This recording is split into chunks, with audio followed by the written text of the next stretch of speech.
you want your problems. You don't want an end to the drama, you don't want an end to your problems. You become addicted to the problem-making tendency of the egoic mind. You become addicted to problems.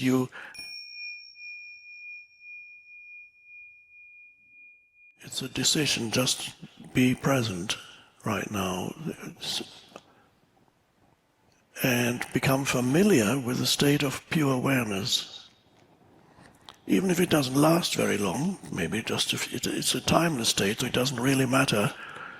But the more familiar you become with it, the longer it lasts from the point of view of time.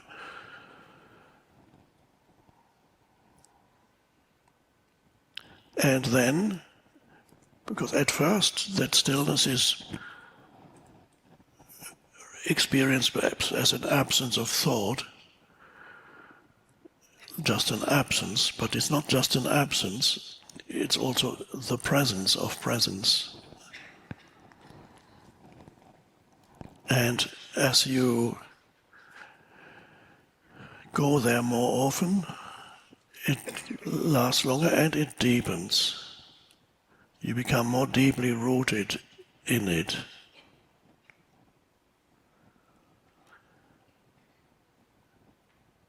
And then you have basically two dimensions of consciousness within you. You have a choice. You have the surface self or the surface I, the person, and you have the deep I. And then sometimes you go into the surface I, and then you draw into the deep I. And the other terms I sometimes use instead of surface I and deep I are object consciousness, which is the surface I, which means you only experience consciousness as objects. I mentioned that last night. You only experience consciousness as objects in consciousness, sense perceptions, thoughts, emotions. They are objects, they are formations that arise in consciousness. Energetic formations, they are objects that arise in consciousness. So all that I call object consciousness. And then you have space consciousness. That's another word for the deep I. That's what in ancient traditions would be called the Atman, the Buddha nature, and so on. In Indian terminology, from a term that goes back a long, long time, they've known about it for thousands of years. The term for presence is Samadhi.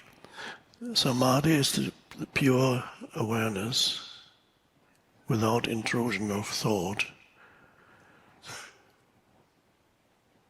I've been talking about presence for years, and then I realized, that's when I picked up a book about Indian spirituality. That's what it is.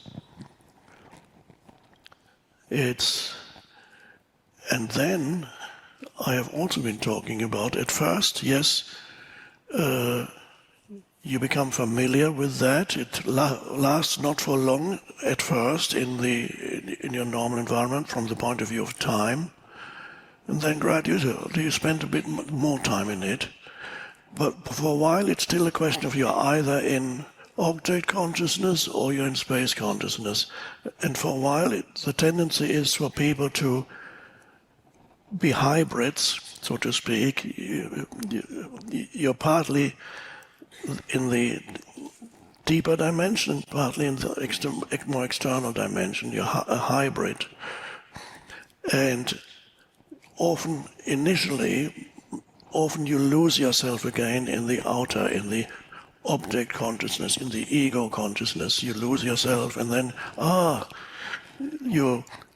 any form of unhappiness that arises in you can become an alarm clock that says, wake up, out of your identification with that and step back into the present moment.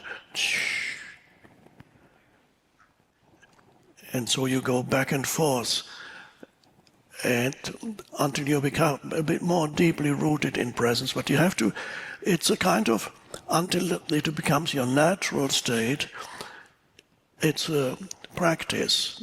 And after a little while, it's no longer a practice, it becomes your normal state. You have then that connectedness with being.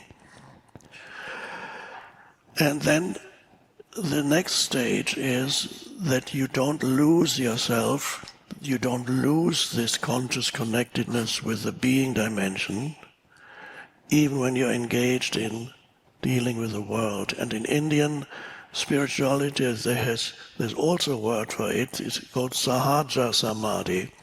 That is one could say, a more advanced stage when you're able to be present, even participating in everyday life, even while you're speaking, doing, and even while you're thinking, you're not completely lost in the stream of thought. It doesn't drag you along.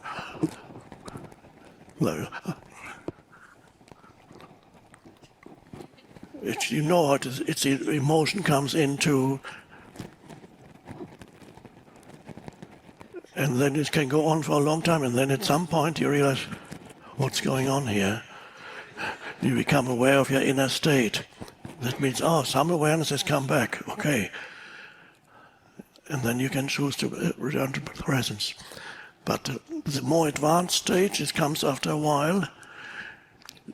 You can be present even while dealing with having conversations, doing things, getting things, going from here to there.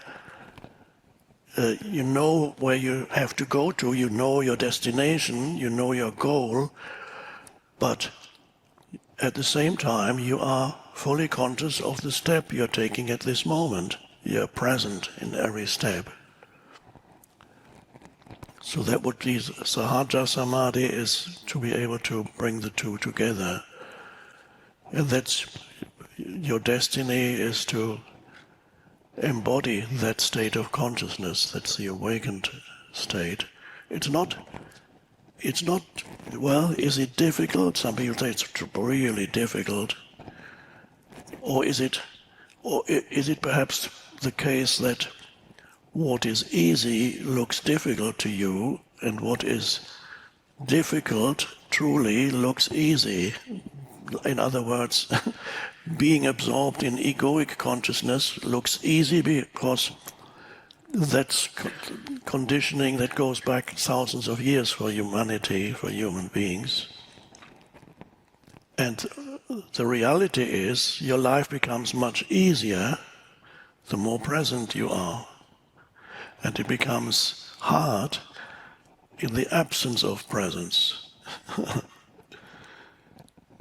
But from the point of view of the egoic self, being present is difficult. And when you are identified with the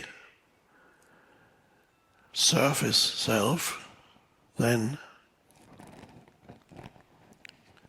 if you're really identified with it, you want your problems. You don't want an end to the drama, you don't want an end to your problems. You become addicted to the problem-making tendency of the egoic mind. You become addicted to problems. Your entire sense of self or sense of identity, or a large part of it, is then derived from a problematic sense of self.